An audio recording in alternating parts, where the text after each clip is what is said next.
The end is nigh. The curtain is lowering. The final few moments are upon us. Me and Stu take a bow, looking back on an extremely well done performance. In reality, the audience left 9 episodes ago. We're getting booed off stage from the venue. I knew I shouldn't have exposed myself to that audience of nuns. What was I thinking? Why did we agree to do this cathedral charity gig? Welcome, members of the congregation, and everybody else for that matter, to the season finale of the Lager Logs. Points of View with Tom and Stu. I'm Stu, he's Tom. Say hello, Tom. Hi. No, actually, I'm getting mixed up already. You thought I'd be used to this by now, but I'm not. I'm sorry. I apologise. Stu, if that is your real name, would you like to say hello to the people? What the fuck? I was waiting for the simple, like, say hello, Stu, and say, now, tonight, after 11, wait, how many episodes? 10 episodes. 9. This is 10. And I would just go, I would take it from you and finally say, hello, Stu. I was going to make that joke that you've been trying to make for the last 9 episodes, and you did not hand it to me. For that one, you already mentioned it though. You couldn't do it this week, but you've already mentioned it last week. I know. It'd make you look silly. I'm pretty much looking good out of this intro. Do you know what I mean? I'm looking at the serious gent, and I'm taking it obviously very serious. You would have looked silly, and I don't want you looking silly because that's not what we're about on this show. Yes, guys, you heard it. 10 episodes are up. And we're calling it a wrap on season 1 of the Lager Logs. We officially can't stand each other anymore. Me and Stu have agreed to see other people. It's a temporary separation. I know what you're thinking. What about the kids? What will happen to the twins, Ching and Chang? Our little angel, Baltica, and the other 18 kids we've adopted up to this point? Well, firstly, we'll definitely be claiming benefits. It'd be rude not to. And secondly, we've nabbed a documentary deal with Channel 5, which I think is going to be a mega hit. A real slice of life look at the inner workings of the larger but loving family. You call it excessive. I call it how far will this jar of ragu stretch? No, I'm only joking. In reality, they'll all be killed, executed, just gone. In a bottle dump. Just dumped. Stu, how are you holding up, buddy? You broke into the Haagen-Dazs and chick flicks just yet. How was your week, and how are you feeling now, and how was your week leading up to this moment? My week's been fine. A little bit resting at home. The week in this world's been a bit crazy. It has. You're talking about the typhoon that hit England a few days ago. Well, that and all that fucking business in America.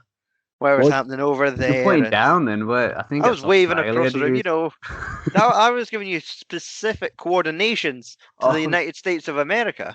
I'm afraid Skype wasn't able to carry that message across to you. You sunk my battleship, clearly. But yeah, it's been a bit of a weird week, but I think the show's going to be weirder. I think we're going to top it. I've been okay. Bizarrely doing the rounds, catching up with a few people here and there, obviously in full astronaut regalia. I don't want to catch that nasty bout of chicken pox that's doing the round, You're locked down again, aren't you? Locked down, man. Yeah. I'll be passing on the possibility of a bumpy consolation on my bum cheeks. Been there, done that, got the oven mitts. But speaking of things, no, I've got no connection there. On a completely different note, how was your Halloween, Stu? It was fine. The government dissuaded us from the usual take your children from door to door, encourage them to stick their hands into random bowls of sweets, which has already been rifled through by several other children and adults. We were just had to stay within our bubble. So we took the kids to see their grandparents, and they just got probably about £5 worth of sweets given to them. That's what it's all about. And they've got no teeth left as of today. Yeah. Diabetes, they're missing a foot, a lot. Fantastic. The full works. I'm so glad to hear that you didn't take it lightly. You went all in on the Halloween treats. Mine was pretty beautiful. Mine was similar, family orientated. I spent it in skin tight lycra, which I think is the best way to really let it all hang out or protrude out there. It's a good visual aid in that it lets your mom know if she needs to crank the heating up or if it's at a good temperature. You know what I mean? Yeah, it's definitely one of those minimal effort jobs. I know I was just wearing a dinosaur head. Well, you didn't like the fact that I painted on my costume? Come on, man. It cost me loads of money in oil-based paints. You know, it was convenience, I think, is the name of the game. But guys, less about Halloween, unless you want to speak more about Halloween. But I'm kind of over it now. I'm looking to my birthday. So if you want to speak more about it, then we can. Moving on. Guys, we have a fantastic show. That was seamless then. It was like... There's beer staring at me. Amazing. We have not had any medication today. The doctors have all showed up at once. No cold turkey for this man. Replacing one drug with another. That's the best way to do it. That's how they do it in Scotland. Guys, we got a fantastic show for you tonight. We have a Marston's triple decker. One of the biggest and best British beer brands. They own pretty much all your favourite brewskis. Your Banks, your Bass, your Hobgoblins, your Courage, and a bunch of others we've already spoke about on the show. It's going to be a wild ride. We hope you're ready. And we also hope we're not talking just absolute bullshit at the end of the episode. But a girl can always dream. Right, Stu, for the last time this season, let's dive in, my man.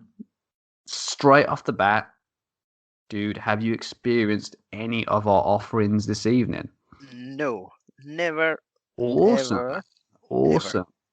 Going in completely fresh. Yeah, spoilers. I do really like one of these, and I can't remember the other two. No, one of them I definitely had a lot of pints of a few years ago. So I'm looking forward to see if I'm still down with it, but I'm going to fill people in as we progress. So I thought the first beer, because I know it's a safety beer for me, Pedigree Amber Ale. What you reckon? Okay. Sure. Would. Yeah. Oh. Crack them open. Come on. Here we go. Struggling a little bit. I made it though. Now for the pour. What do you think about that colour, bud? Looking good. Is it? What was this? The golden ale? Did you say? This is the amber ale, the bitter. This is. Mm-hmm. Well, I guess I was going to say darker than I expected, but yeah, amber. I'd expect amber to be darker than golden. I don't know. We could salt Jurassic Park if you want on that one. Right. Oh no, there better not be any flies in it. I've had enough of that through the first half of the show. I mean, to be fair, man, it wouldn't be the logs without some flies involved. Mate, cheers. Cheers. To you, buddy. Here we go. And to me as well. I think I'm worth it. Just drink the fucking beer.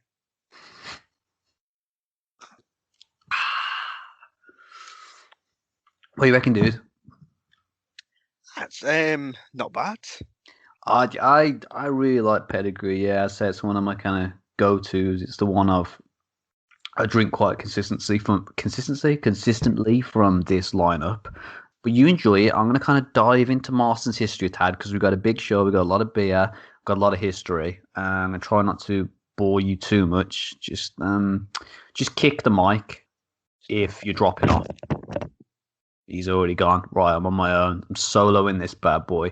Right, to dive into the history. I'm back. I didn't mean to throw my headset. You did. Established as J. Marston and Son by John Marston and his son. It was formed in 1834 in Burton-upon-Trent and has been amalgamating with different breweries all the way back since the late 1800s.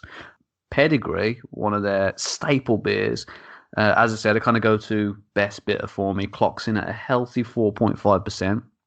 First brewed in 1850 P, very appetizing. Was slapped with the name it goes under now in the 50s and was the first English ale to win the Camera Award. Relaunched in 2016 in its form you see today with head brewer George Peard emblazoned on the front sticker. So a little slice of the company's history there. There'll be more to come. let's get this coach back on the road for now, but not before stopping for a quick pee break and a bite to eat at the closest service station, while we discuss precursory hops examined. Not bad. Is that a good one to go better out than on? last week? Yeah. Thanks, man. I feel that sounds good. That sounds good. Quite scholarly. Mm-hmm. What do you reckon? I just need some elbow pads now and a beard. Stu, they're on the way though. I'm working on. What have you been tucking into? I mean, it's your choice if you read your Brewski's a bedtime story. What have you been up to? Let me know. My wife's tired of sharing the bed with me and my 3 bottles for the last week. So when's this fucking podcast? Friday. Thank fuck, I'll get my bed back. You're supposed to cool them down, not warm them up, man. You got it mixed up a little bit. The fucking wee cock blockers, they're just getting the rod. Tough choice, isn't it? You know, they're right there, kind of on the same scale, kind of just balancing themselves out. One is more inclined to kick you out of bed though than the other. I'll tell you that. Over the last time since we spoke, I've only sampled two beers, and this was part of your Lidl's the little ale festival. Oh, the special that they did. In there, did you? Good yes, I sampled 2. I just bought 2 and said, right, these look good. Yeah. And didn't really pay attention to the labels, but turned out they were both New England IPAs. Oh, okay, man. Like from different companies? Yes. First of all, we've got Barney's Beer, Cloudburst. That's where your Halloween costume inspiration came from. Yes. And it was definitely, it was like these were tins. So as soon as I cracked it open, like the fruity sort of aroma hit. Like it was that type of pale ale where it's like got your big citrus vibes. It almost smells like a cocktail. Then you take a drink and you're just punched with the bitterness. So it kind of smelt more fruity than it tasted fruity. Yes. Okay, interesting. We do say that sometimes, don't we? Though when you open it first, it tends to give you a lot of flavour on that first smell or that first taste, and it kind of tends to settle a little bit. So might be what you're kind of experiencing with that brewski. Yeah, but that was it. It was like nice, bitter drink. It was definitely one of these things that you'd have to enjoy it cold. Like if you took your time drinking it and it got warm, you probably good. Yeah, wouldn't enjoy it that much. But no, it was like a nice, refreshing sort of bitter. I was sitting watching, I think, Jason Goes to Hell. on my recommendation. Possibly. Nice one. And then later in the week, I tried Loch Lomond Brewery's Zoom Time. Oh. I prefer Skype hours. Moving on. Yeah. With life. How was it, bud? It was not bad. I think it was an improvement on the Cloudburst. That good? Yeah. So this one was described as like a session any IPA. And when IPA? Yeah, and again, that is just another New England India Pale Ale. But so I was looking into what the difference between a New England India Pale Ale and a New England Pale Ale, and just there isn't. They're both. Each company will class it differently, but it's more or less the same thing. Process. One just takes longer to say. Yeah. Okay. You just break it down to a more confusing set of letters. But they described it as a session in any IPA. But definitely this one was a lot smoother, easier to kind of knock back. But it was like big aromas of like grapefruit or like a passion fruit. Interesting. Yeah. You've had a couple of really fruity ones in this week, haven't you? Yeah, so it's been a change. It was definitely like a smooth drink, but it was just strange to have this really citrus bitter beer. Yeah, it's always a bit of a weird one. With the fruits again, some can kind of go well with it, and some can kind of not really combine that well with it. But it sounds like you had a couple of pretty decent ones, if not decent, interesting ones for sure. Very individual styles. And it was definitely like, right, that's my least kind of sampled something because it's all like these are the brands I see in my Lidls all the time, like Loch Lomond Brewery and Barney's Beer. But Barney's Beer is maybe more of like an Aldi. I always see those bottles in Aldi.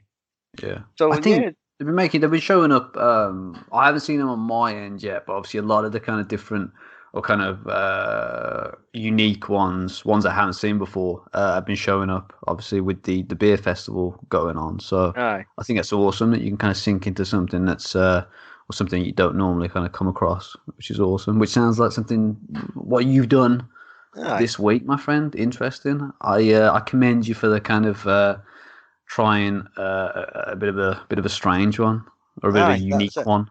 Now, Tom.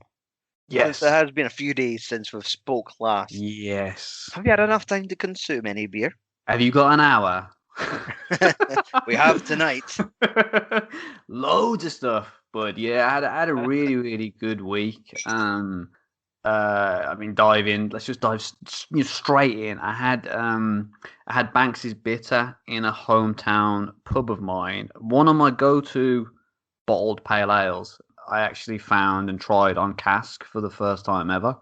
And buddy, ding ding, we have a winner. I finally managed to find a cask ale that was cold and really foamy and really refreshing. I think it just goes to show it is difficult finding a cask ale to my tastes, but they are out there. So really surprising, but really awesome. As I say, one of my favourites, and it was nice to kind of have it, you know, in a glass rather than in a glass that's shaped like this rather than this. And for those at home, audio, remember, I'm talking nonsense. I think it. He was really good. Yeah, and keeping the home county love going. My dad pointed me in the right direction of a Yorkshire brewery. Shout out to Acorn Brewery, based in Barnsley. Tried a few of their bits. Tried their Yorkshire Pride, their Barnsley Gold, and their crowning achievement, in my humble opinion, their Barnsley Bitter. The Pride and the Gold are both golden ales, a pair of really nice kind of lagery, bittery hybrid brewskis. But their bitter was fantastic, nutty and toffee-y, if that's a word, without being too sweet would be my description. Lovely stuff. They also do a porter and a stout, which I will definitely be jumping onto when I get a chance. I managed to jump on a few at home samples also. Tanglefoot, which I've never tried before. A Clint Eastwood film. I think you're close. I think you're very, very close. If not, it's one that you probably should make. It sounds a bit more kind of spaghetti to me. Tanglefoot does. Which I never tried before. It's a golden ale, kind of average, straight down the middle stuff, but you know, refreshing. Which was nice. I say one of those quite similar to what you were saying. I think if it was less than freezing cold, it probably wouldn't perform as well as it does when it's kind of freezing and straight out the fridge, which is kind of how I had it. But it was nice. And also Sam Smith's Taddy Porter. I mentioned these guys before on the show. They're organic. Yeah, man, they're organic. Good memory, dude. They're organic pale ale, which I really dug. And this is their porter. It's just as tasty. Sweet, dark, thick, like a Black Jackson Horlick's love child. Sensational. Diving away from that and into another shallower swimming pool. Halloween, which we've already mentioned, which I'm over because my birthday end of the month. We're done. Okay. Everyone should start realizing that that's the next big holiday. And it's annoying me that, you know, a lot of people aren't onto it. They're not switched on. But less about that. He's already sent Amazon wish list. I think you always stood muffin. Halloween, amongst a lot of other things, most notably egging and TPing the neighbours from the comfort of my own garden. Another big hookup, Troopers, Day of the Dead. The same beer we know and love, confirmed, just in a fancy festive label. Fancy label. I did want to just double check it for myself. Well, it was just an excuse to get hammered on Trooper, to be honest. But I did want to kind of do the investigative work for the show because I'm a professional, which I've done. And yeah, I think, deep down, the new label made it taste at least 14% better. Pushing its score into figures I can't even fathom with my peanut brain. And finally, guys, I'd like to mention I did it. Everybody in Britain, I think, did it as well. Wednesday night, the nation whizzed out with the idea of scoring as much 99p brewski as they could from their nearest Wetherspoons. Everyone, not wanting to get leathered, they're just trying to help out, not let things go to waste. Let's not waste good beer. Of course, there's kids in Africa in 98 to 99 season Manchester United away shirts going without beer, guys. Okay. Don't I drop one of those from an aeroplane? The kid or the shirt? And the beer. Okay. Here's your first aid and a couple barrels. Okay. Well, after a few full starts, it was just chock-a-block. I was in luck as one of my locals had one of my favourite, or maybe my absolute favourite, strong ale on cask, Adnams Broadside. And a good week for cask, man. Another surprising cask to me was served relatively cold. But unfortunately, it's about 2% lower in volume than the bottle, which I don't know the reason behind. Mm-hmm. Maybe it's just something to do with the way it's stored or produced and sent to places. And I don't know. There's something kind of along the pipeline that it's a bit lower on cask rather than bottle. But it just means you could drink more. Well, I tried to. I really tried to. But no worries. It lost none of its flavour. I always describe it as Tetley's on crack. It's got a very similar taste, but a bit more of a kick to it. And at 99p a pop, it would be rude not to get kicked out of the pub for. Mm-hmm. So yeah, very beefy week, my man, and a great week to sign off with. I think. Fucking liver's taking a beating. Yeah, I was going to say, I definitely need a couple of weeks off, get back to the scrumpies for a few days. Have you tried any of those brewskis that I mentioned? No, did you manage to track one of the Day of the Deads down? I did see them in Morrison's. And that was after already... that was already after I'd bought the 3 beers we're talking about tonight. Mm-hmm. Those 2 that I had drank for the week. Yeah. And some bottles of local ales from Ovenstone Brewery in Anstrel or East Neuk area, but that's been taken off of me and stashed away for Christmas. So who knows? Sucks. That always sucks. It's lazy. That's what it is. Someone wants to buy you a really good thing, or you buy something good for yourself in the months leading up to Christmas, and they're like, no. Put that away. I'm going to wrap that up and give it to you on Christmas Day, even though you know what it is. Yep. My granddad, he did this with a Han Solo. It was the one that was like Ken. It was a bit bigger than your normal action figure. And he bought it for me and he said, you know what? Actually, no, I'm going to wrap that up and give it to you in a month. What am I supposed to do with myself for 30 just days? Take Chewbacca. I wanted to play with Han. Just take Leia. Just go. That'd be a better call. She was not available at that point, unfortunately. And I was still working out which way I wanted to go. But the good thing about all those beers, so that was like 8 bottles I was carrying throughout the day. So every shop I was picking up beer. And I got the Morrison's and I was like, nah, you've come in here for pumpkin, Stuart. Just buy the fucking pumpkin and leave. Stop buying beer. I love how you don't spread out your beer buying days just in the same hour. All, the same time. Yeah, all on the one lunch hour. And I'm so glad I emptied my van. That sounds like a euphemism.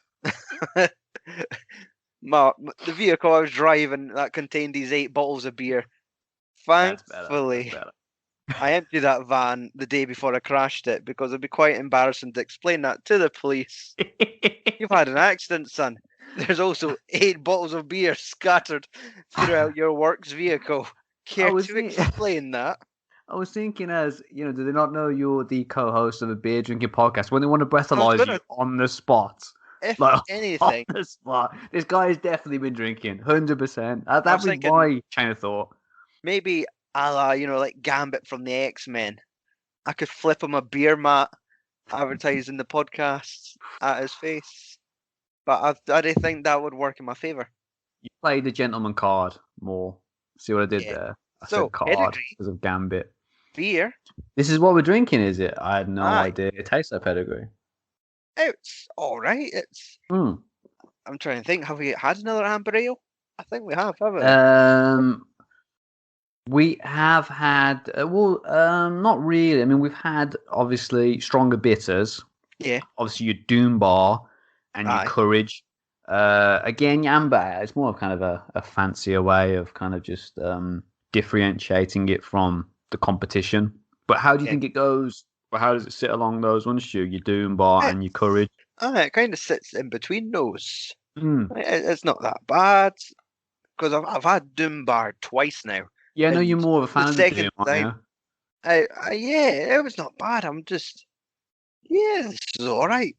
Just sort of like a nice standard Amber Ale. Yeah, it reminds me. You're speaking of Banks, it does remind me of the of their Amber Ale or kind of bitter from the bottle. It's kind of similar vibe. It's just kind of nice, just kind of straight down the middle, dependable, nothing fancy, just nice kind of to have a go on, especially if you're having a sesh.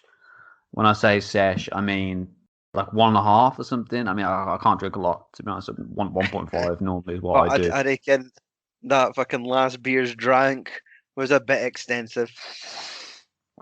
You guys a bit too much? Do you think my parole officer's going to hear this?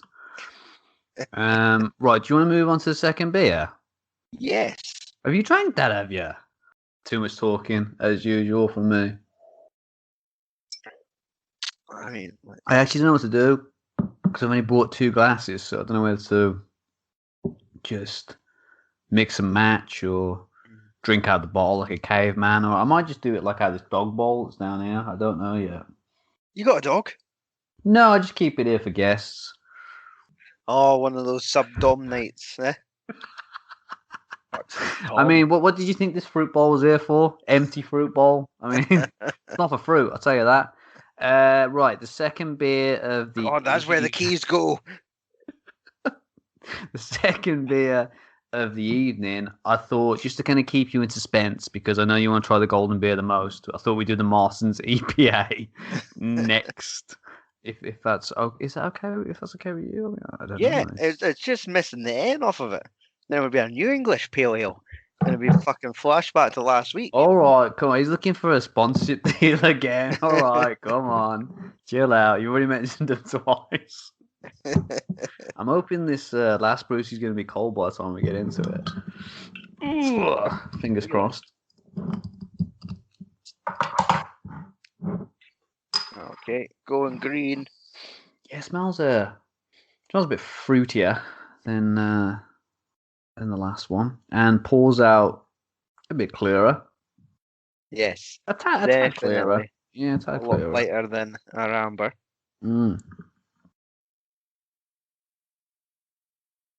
Love dead air, don't you? Just sitting admiring the beer. Thinking, this has been us for the last 9 weeks. Is that what you're doing? I thought we were playing musical statues. Cheers, bud. Cheers.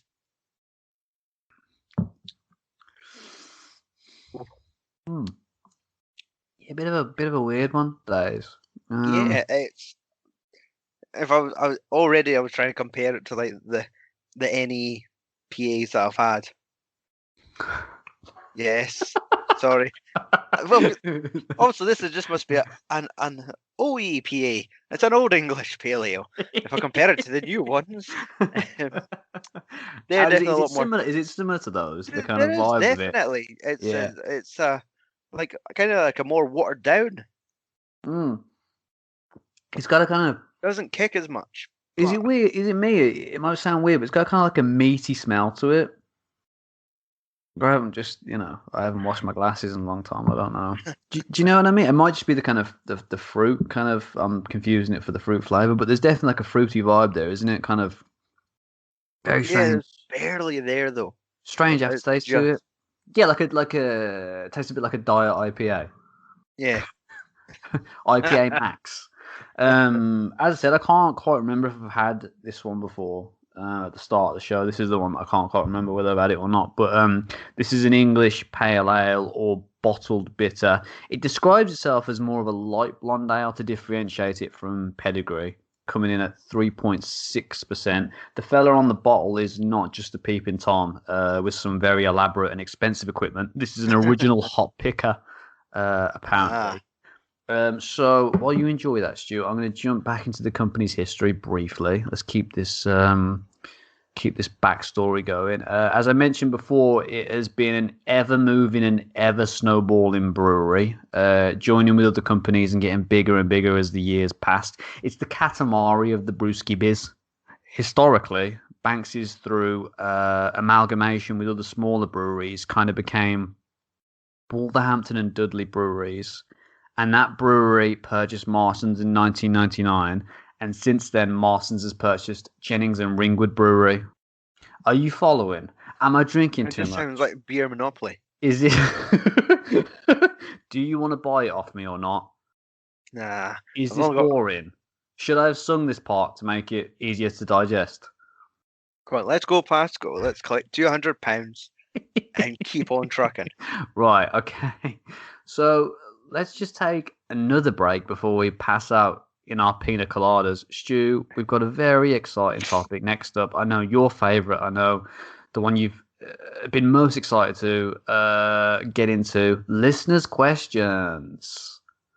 Hopefully this is going to be a regular part of our show, not going forward. So because our Twitter post asking for questions from you lovely people received absolutely 0.0 replies, we're just going to sit in silence for the next 15 minutes and take a long, hard think about what we're doing with our lives while we enjoy our brews.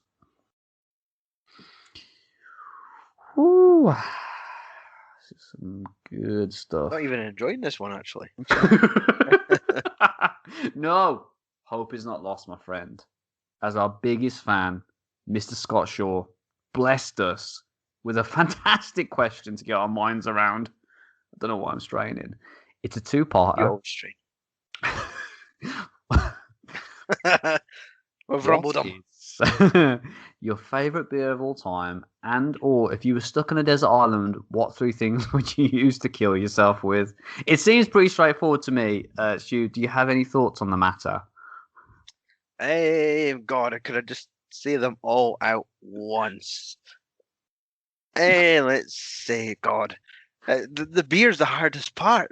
Do I want to just go, oh, Trooper, or do I go, oh, Budweiser, and then I don't know, coconut palm tree shark? Is that kid's YouTube craze that's going around? I've seen that a couple of times. No, it's those what 3 words is where I am exactly in the country. That makes sense. I thought these were the first kind of inclinations of an aspiring hippity hop career. No, I would just hope that a coconut would fall from the tree and just take me out. I think it nearly did with Keith Richards, didn't it? That's what happened with Keith. He nearly died because a coconut hit him. Can you imagine that? You go through years and years of abusing your body and drugs and alcohol and promiscuous sexual intercourse, and then a coconut nearly ends your life. Gutted. Yeah. You would be good, but you probably wouldn't be good because you'd be dead, so you wouldn't be able to feel good. Yeah, exactly. Yeah, I thought about this a lot. What was the other one that you mentioned? Shark. The baby shark, or swim right into its mouth. I've seen that in a movie somewhere.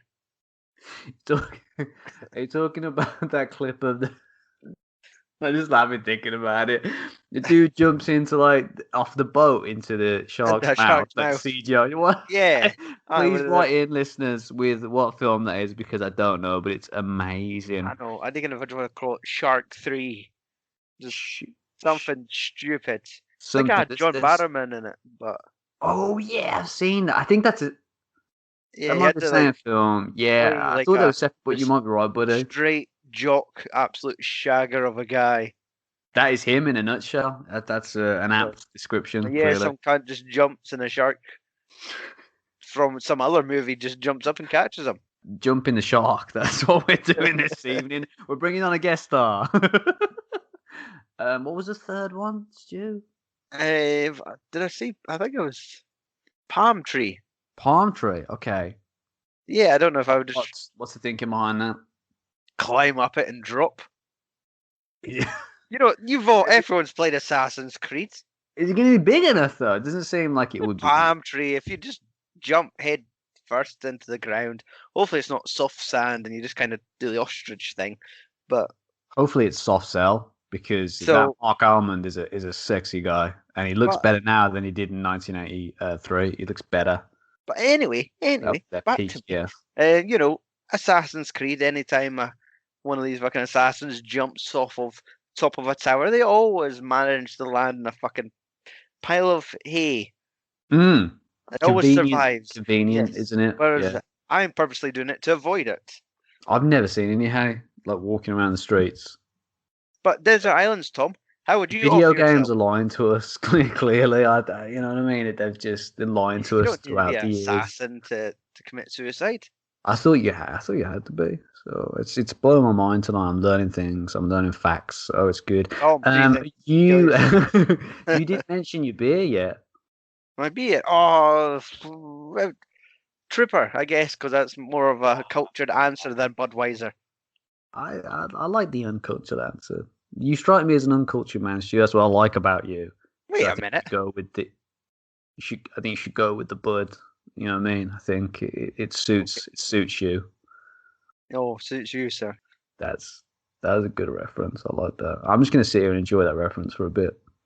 No, a 15-minute break. Another one. Let's go back to our EPA. Yes. Let's continue drinking that. So, nah, still not feeling it. Yeah, still not really kind of. I wasted on my Trooper tumbler as well. So it's just an embarrassment, isn't it? Like to the glass. I'm feeling bloated. I've had 1 1/5 beer. Oh, I'm winded, coach. I can't go on. Can't go on. We're gonna have to go into extra time. He's on the bench. This man. Cut me, Mick. What? Sorry, I went into a Rocky reference. Cut again. Oh, my local cinema, a local Odeon was showing Rocky 4 at 7:45 last night. I was like, I don't want to catch Corona. Yeah, I know, man. It's always a difficult decision. We've had the same over here. There's been some classic films playing, but yeah, it's in your head. You're thinking, not trying to kill me, you bastards. Yeah, do I risk it for? I was going to say biscuit, but there's no biscuits there. I've checked what they do. It's normally popcorn and just Coca-Cola. Yep. Favorite beer and 3 things to kill myself. Moving on. Tetley's, Sewing Machine, Trumpet, and obviously the concept of space and time. So shall we sum up the beer? I'll take them with me. Don't worry. Thinking ahead. Always planning ahead, mate. So what do you reckon about this? Should we just down it because it's dreadful? No. Speak for yourself. I want to catch up with you a little bit. That's all. I'll stop. It's fine. There you go. You caught up. It's a bit of a weird one. It's like it's kind of like a kind of middle ground between a bitter and an IPA. Is that a fair assessment? Because you got the little bit of fruit coming in. Aye. But it's not too bitter either. It's kind of somewhere straight down the middle. Aye. It's... Yeah. Yeah. Yeah. Sure. Yeah. No, you're done. You got your system. Well, where would you put this in your ranking of Doombar, Courage, and now Pedigree? The Richter scale of those? Would that go somewhere? What, the EPA? Yeah, the bottom of the top, yeah. Yeah, that's it. It'll be lying comfortably at the bottom of the sea. That's nice, yeah. It's nice. So giving it the VIP treatment. But maybe it's just because I'm immediately tasting it right after Pedigree. Yeah, that could be not working in its favour, unfortunately. That's it. It might not bode well for the golden beer, Wainwright. It has been left last, and I'm already bloated. I'm gassed. I'm blowing out my arse. Oh no! One more award-winning beer? Don't think so. There will be this has won the award of cheapest bottle in home bargains. This one, 2020. So this is gonna be a winner. So do you want to move on to the Wainwright? Yeah, why not? Let's do it, man. Let's put that to the side because it's a bit smelly, and let's move on to the Wainwright. I'm gonna crack it open, dude. I'm going to stop you right there. I'm not playing around. I'm gonna go blow my nose, then I'll get back. The heating's on. You're right, dude. Yes. What are you saying? You okay? What are you saying? I was saying. I was on the phone. Hold on, just give me a second. Yeah, I'm on the lager logs. That's a fucking calculator. Put it down. Yeah.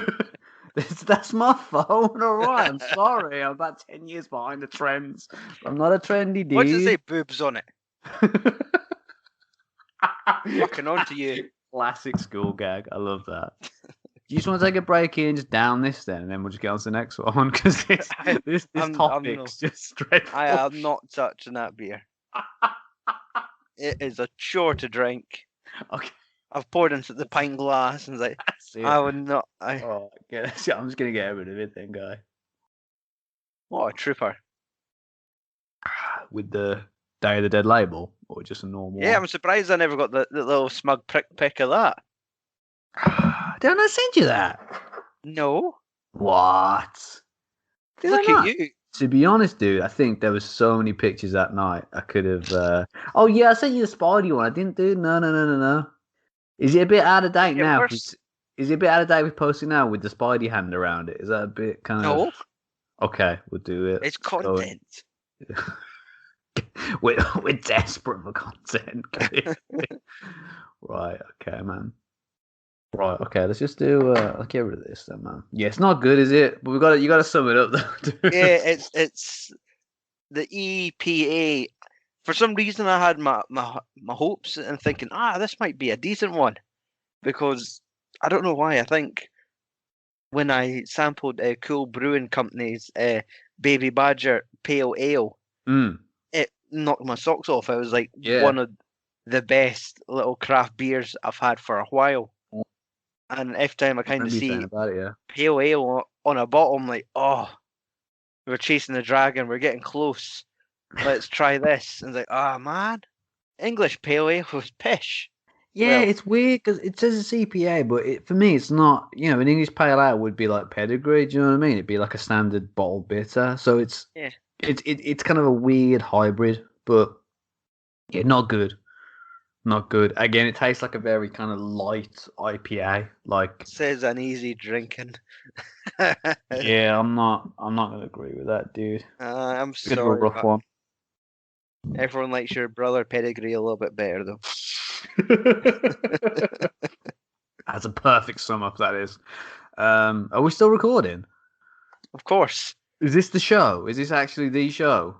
Okay. It never ended. I just don't know. Sometimes I don't know where the show ends, and you and me, our love affair begins. It's well, a very after you hang up tonight, I will not talk to you for about 3 months. I'll see you next month for the Christmas special, pal. So sorry about that, dude. So I believe we've got one more beer. Yeah. So hanging on in there, we haven't hit the iceberg just yet, but it's in sight. Remember, women and children first. So being both old and men, we're on the ship till the bitter end. Maybe us old guys should form some kind of club.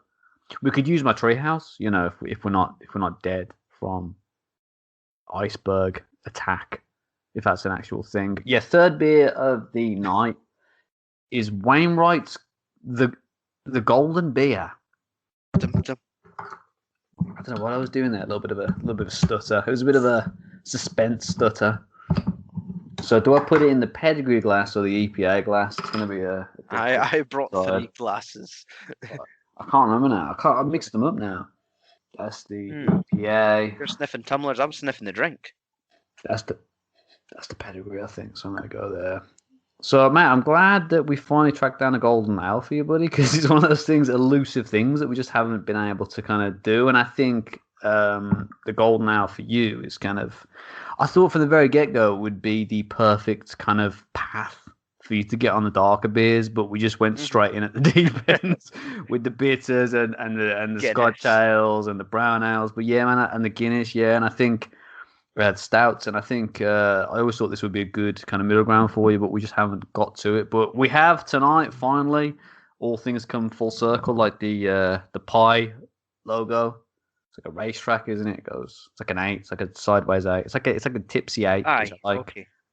And I'm gonna say cheers to you, bud. Cheers. Here we go.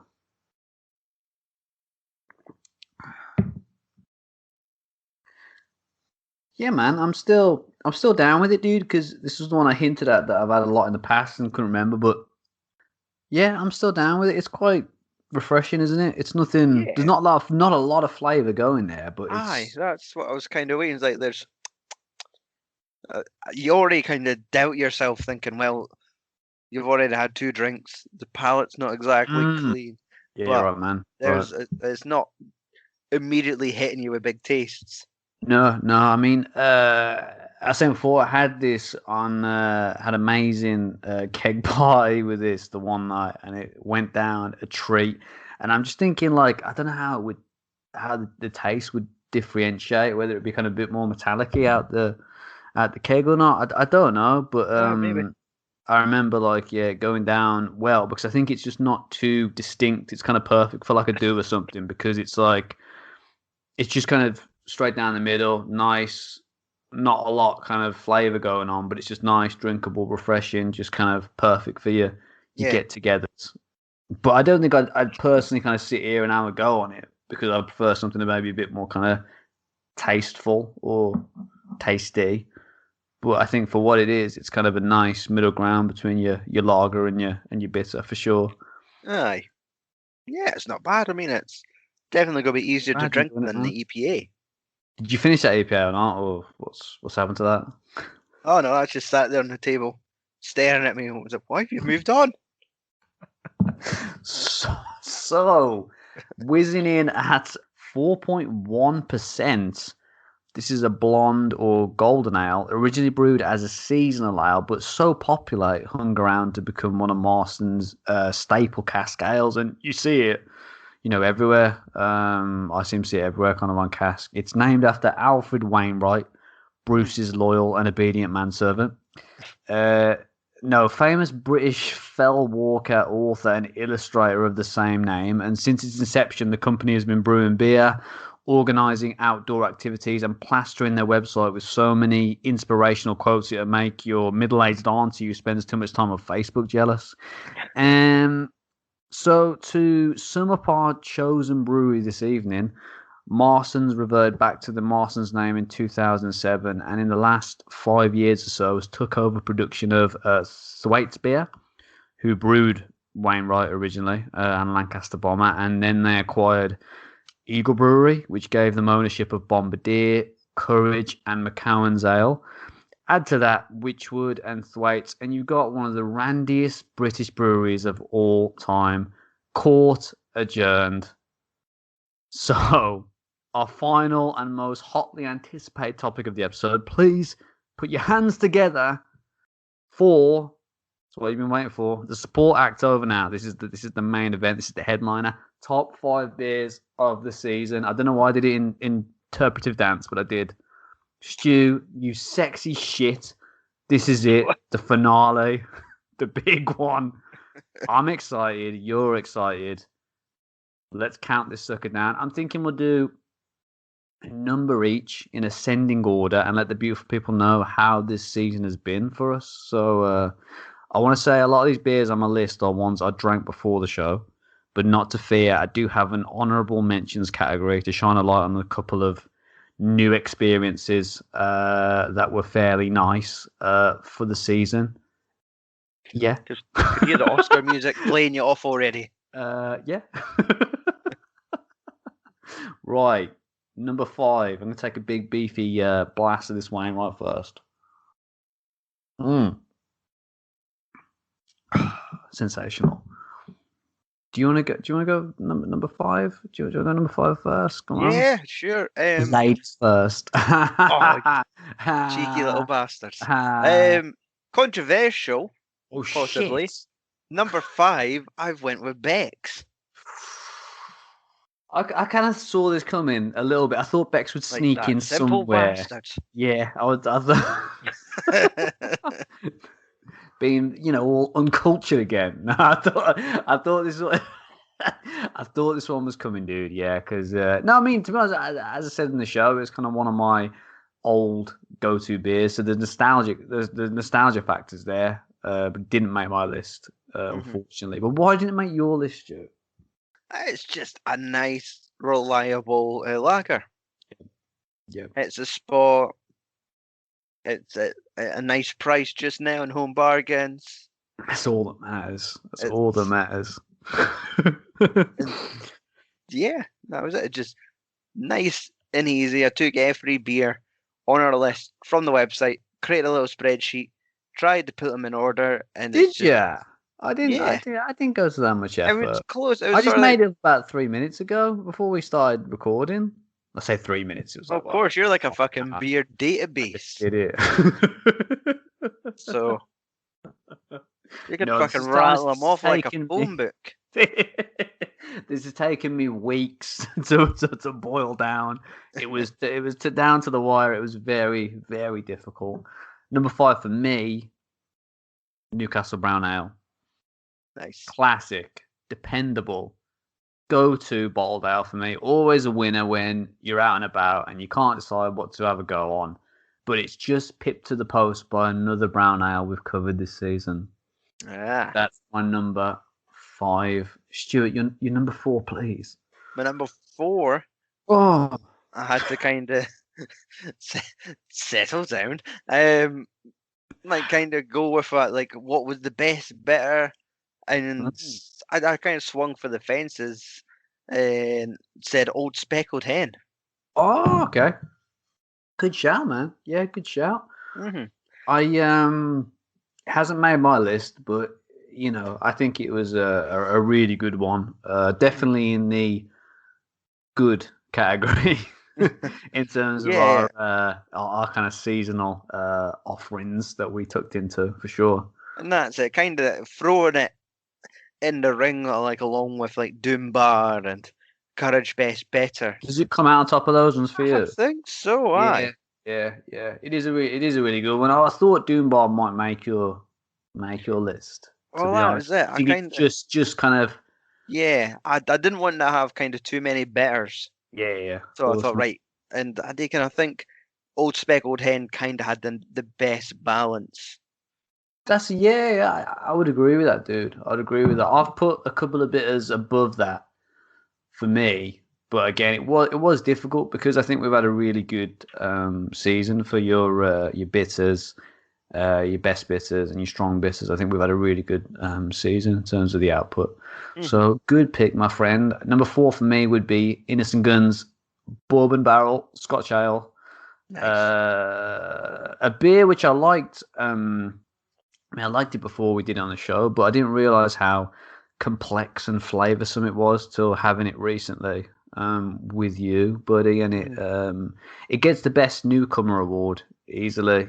Seeing as a lot of the brews we've covered on the show have been that kind of well-established beers or beer brands, it definitely gets kind of the best newer beer for me easily. But yeah, fantastic brewski. And number 3. I went for our opener, Chang Classic Beer. Like the beer that kind of started it all. I'm so glad Chang made the list, man. I was tempted to put it on mine, like I was really, really close, but it didn't make the cut. But I'm glad it made yours, man. Yes, where it all started. The blueprint for the lager logs. Yes, I think it was the best international pale. Even probably it's the best lager we did this season. I would think. I'm trying to think that or Or was Chang. also had. Sorry, you said Chang. So yeah, that Yeah. or Qingdao. Easily for me. It's kind of a tight contest, but I think it's probably the best lager we did in terms of season one. So I'm glad it made your list, buddy. As I say, close for me, but didn't quite make the grade because number 3 for me was Guinness West Indies Porter. Ah. Probably my favourite of the Guinness range.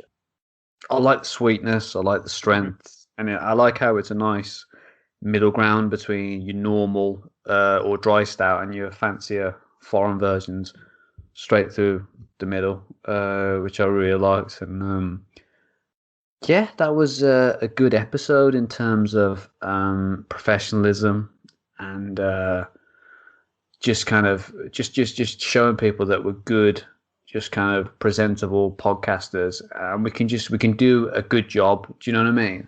We're Definitely. dependable. We'll show up on time. We don't drink heavily, and we just get through it with just kind of just ease. And we'll show a PowerPoint presentation as well if you want, but we don't need to normally do that. Yeah, well, that's something for the future. But yeah, that's what I'd like to shout out that episode. You got number 2? Yeah. Number 2 was my ranking for Innocent Guns. Okay. Barrel Scotch Ale. That's awesome, man. So a bit kind of higher than mine. What pipped it to, or what pushed it to number 2? Sorry. I was just really kind of surprised at how much I enjoyed it. And it just made me want to kind of explore the range a bit more. Definitely, man. Yeah. Just haven't been disappointed for the brews I've tasted from them. So great, definitely, it's something I would go back to. Definitely, man. Great kind of brewery, and I think we said in the show, like I think haven't been kind of disappointed with what they've put out. Really, every one of their brewskis I've tried have been really nice. So number 2 for me, my number 1 and 2 are the kind of both number 1. So I'm going to skip it. Where like 50 greatest films of all time, and then fucking number 1 is like the fucking Godfather trilogy. Yeah, we'll just cram 3 in. You know, number 1's Godfather 3, clearly. Just for the incest. No, you do your number 2. You do your number 2, and I'm gonna do my. No, I've done my 2. Sorry, I'm saying you do your number 1. I'm gonna do my 1 and 2 because it's the 1 and 2 together, kind of number 1. Right. If that's okay. What do you think is my number 1? Your number 1 is Baltica. FA's prick. Sorry, FA's Pilsner. Oh, is that how it's pronounced? I had no idea. Wow, okay. I'm surprised. It's not. I'm surprised, man. I'm really surprised. I thought that was definitely going to be number 2. Hogarden, of course. Shut your mouth. Don't utter those words to me. You try and make me sick. I'm going to think in my head, it's got to be Trooper. Of course it's got to be Trooper. It's the nice, reliable, premium British beer. Nice one, with man. multi-changing labels to get all the... Why are you so bitter about the label? Just... There's nothing against it. Like, it's fine. You can buy it in Morrison's. That's a lot better than having to buy 16 of the buggers off of their website. It's true. What's different? The label. We're just annoyed because they keep putting up amazing merchandise on the store and we just haven't got money to buy it. That's what it is. That's why we're annoyed. Yes. You know what I mean? That's what we're bitter about. All those beers can now be bought as t-shirts. Like all those beer labels. I mean, what's stopping you from peeling it off the bottle and sticking it on your arm like every other normal human being? I'm tatted up, Tom. Nothing's tatted up. I can tell. I can see it from here. Nothing's stopping you. Honestly, nothing is stopping you, man. You live your life. So, are you gonna live your life? Do you promise? I've been living it to the fullest. Good lad. Drop a gear and take it easy. So, joint number 1, 2, joint top prize, whatever you'd like to call it for me, Trooper / Hobgoblin. Of course. Really hard to pick between the two. Hobby's the peak in terms of brown ale. For me, a lot going on in terms of flavour, really drinkable and the perfect strength for me. And as Stu was saying, Trooper, just fantastic. Beats out all the other strong bitters we've done on the show and beats out most of them for me on the regular in my personal drinking time. Just a very well made, kind of ideal strong bitter. And it comes with a lot of gravitas, right, it being Maiden's beer. And it just delivers, So, yeah, I completely agree with you there, buddy. But yeah, Hobby's just kind of right there for me in terms of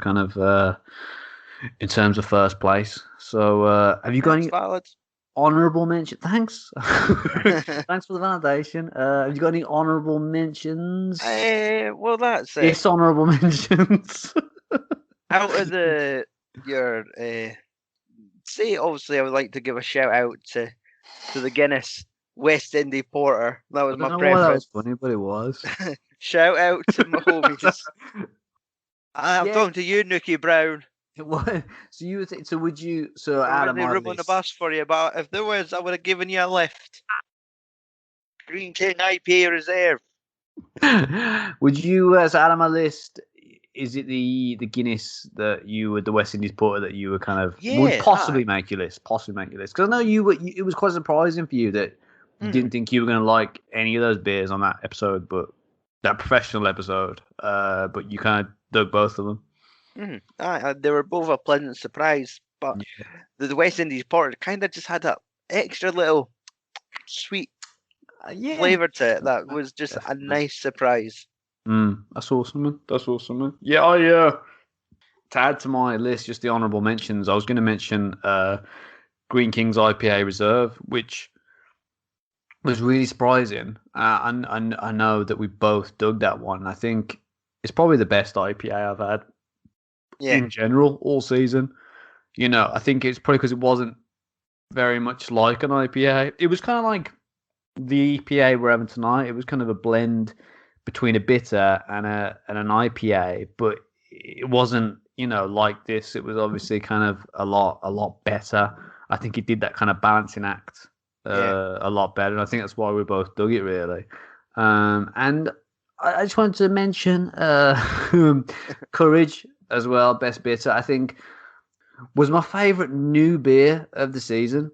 I think the best of a bad bunch. It wasn't a massive blow away brewski for me, but for the price, it ticked all the boxes in terms of what I like about beer. And if you're on a budget and you want a nice bitter to sink your teeth into, I think it's a winner for me in terms of kind of like the new beers, the first time kind of tryouts on the show. That would be the winner for me. And I think that is the end of our top fives. I don't know why I'm shaking my head. We've done it. Don't know why. I don't know. I was saying yes, but I was doing this. There's no more numbers. What about 0? How you getting on with your Wainwright anyway? Yeah, I did. I'm still feeling a bit gassy.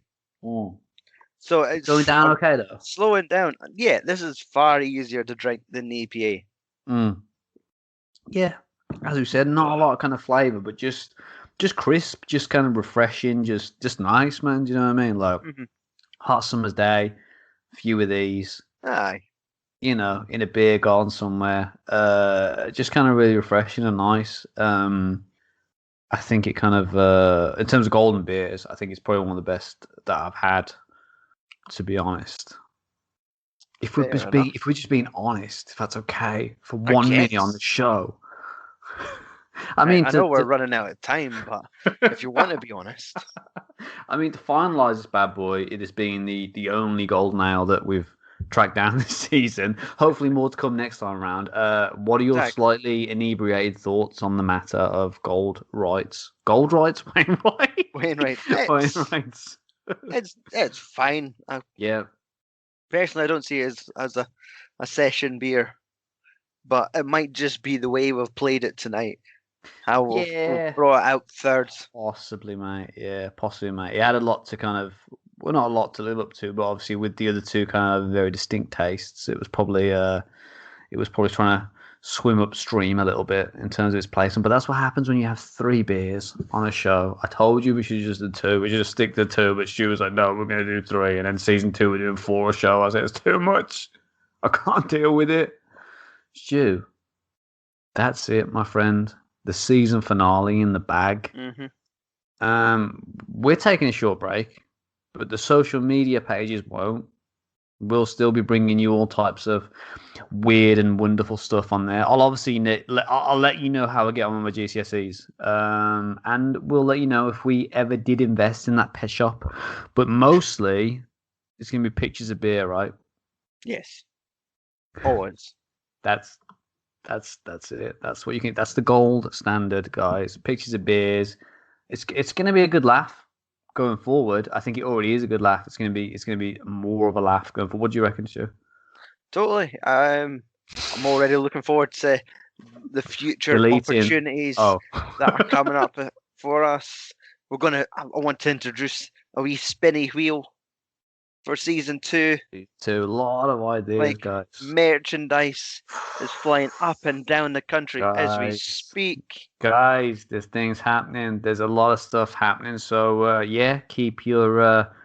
We'll check that out firstly, but we'll make this bit very brief because I can tell Stu is getting emotional. There's some very apparent moisture on his cheekbones. He's looking like a glazed ham right now. It's a beautiful sight.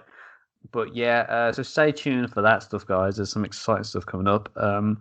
We want to thank everyone for tuning in for the last couple of months. We appreciate it. Thank you, Scott, for your question and for listening, my man. Thank you, David Lamb, for the amazing artwork for the show. Thanks to my friend, your friend, Mr. Kenny B, for the driving lessons. Bye, people. Stay tuned because we have some very interesting things in the pipeline. As we said, we have a little cross-pollination occurring with another podcast before the end of the year. Keep your ears open for that one. And coming soon after that, we'll have season 2. But all of that, obviously, once Stu's had his stitches out and I've found the fire exit on this hot air balloon. Stu, anything to close us out with? Maybe a song? Where's the Wildhearts when you need them? Okay, what do you got? Oi, Ginger. I thought you were going on the old iPad there. What you got for us? Whiz something up. It's dead. The battery's flat. Oh, but look, black. See, that's your reflection in the mirror. Black mirror. Is that a Metallica album cover that you have as a desktop background? Guys. Excel spreadsheets, Thomas. I'm an adult. I'm sorry. Jeez, guys, we've had a blast. I hope you have too. We'll catch you on the flip side, beer burglars. Cheers to the loggers.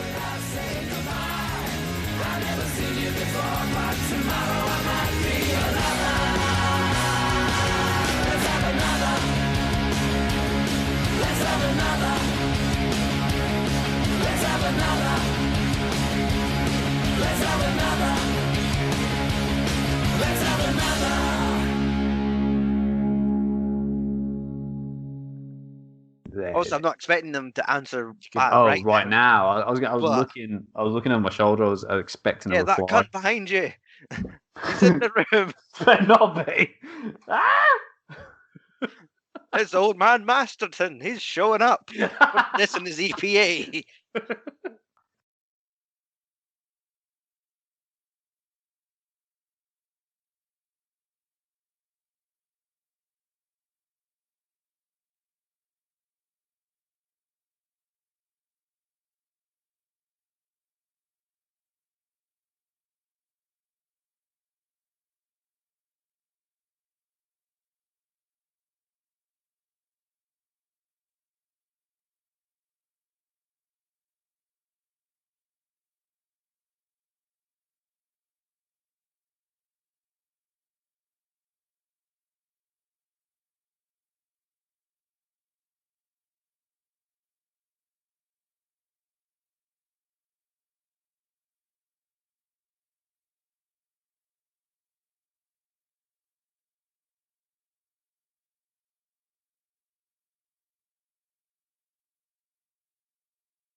I'm gonna crack it open, dude. This Right. like, I'm going to stop you right there. I'm not playing around. I'm going to go blow my nose, then I'll get back.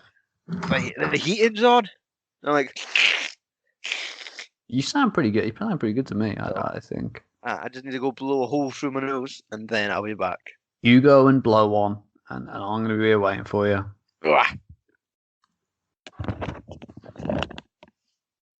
It's come to that time again when I'm on my own. The best time to be on the Log Logs is when it's a solo show. And I know you guys have only had a little kind of taste of the solo show, but there's going to be one soon. And we're ending the season. It's because I'm going solo.